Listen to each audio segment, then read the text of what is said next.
Bessie, kamusta na pakiramdam mo? Ano ko ba, Bessie? Okay lang ako.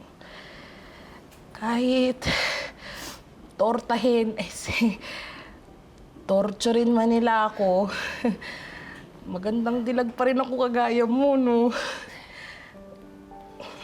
May pakuryente-kuryente pa silang nalalaman.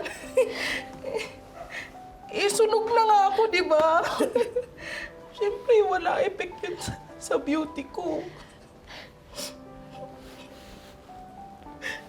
Di ba? Sayang.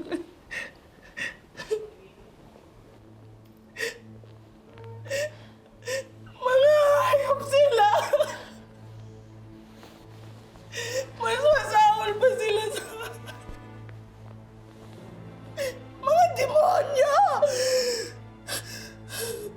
Wala silang karapatang mabuhay sa mundong to!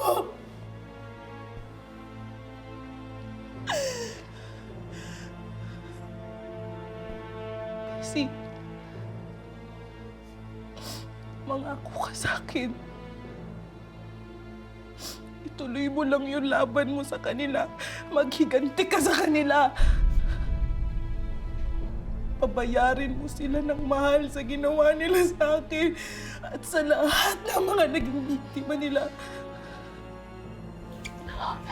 Pagkapangin mo sila sa lupa.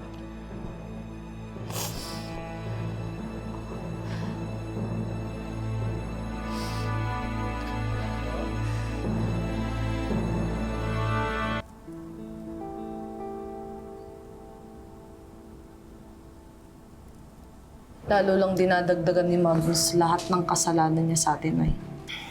Kaya dapat lang nasingiling ko siya ng mas mahal sa lahat ng kabayan. Alam mo anak, napag-isip-isip ko, tama ka.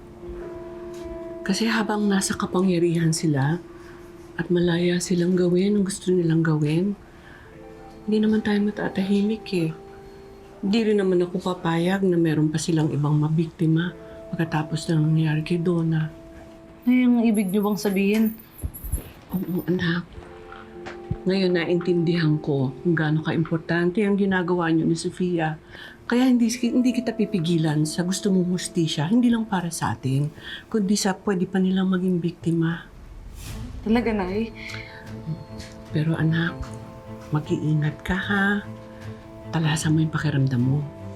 Pasasaan pa, kundi magtatagumpay lahat ng plano ninyo. At kasama mo ako dyan sa laban niyong yan, ha? Kailangan magbayad sila talaga sa lahat ng kasalanan nila.